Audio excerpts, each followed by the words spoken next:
Hello everyone, welcome to my channel. Today I'm going to share the recipe of restaurant style onion chutney. This is so easy to make and tastes exactly like the one which we get from restaurant. You can serve this with dosa and idli.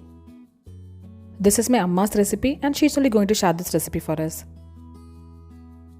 These are the ingredients required to make this chutney. Take 2 tablespoons of sunflower oil in a kadai. Add in 1 tablespoon of Bengal gram dal. Once it fries, in goes 5 chopped garlic. Saute it for a couple of minutes.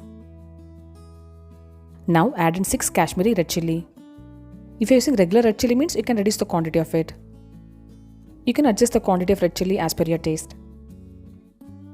Once the red chilli is fried, add in 3 larger size onion. If you have smaller size onion means you can add up to 4 onion. Saute it until the onion turns translucent. At this point of time, we are removing the red chilli from the kadai.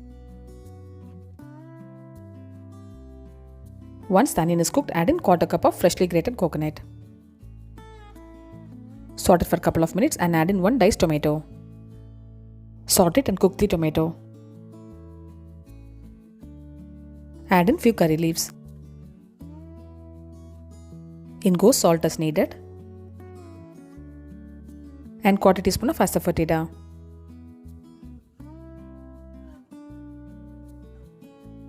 Add in 1/4 teaspoon of sugar.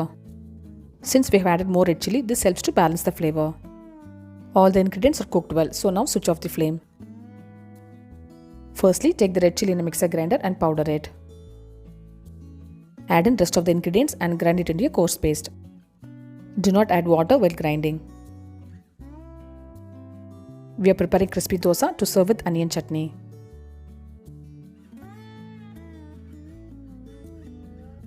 The chutney is grinded into a coarse paste without adding any water. Restaurant style onion chutney is ready to be served now. Do try this simple chutney and share me the feedback. Onion chutney and dosa are best combo. If you try this recipe, share me the picture through my Instagram or Facebook account. I'll see you next video. Until then, bye bye and take care.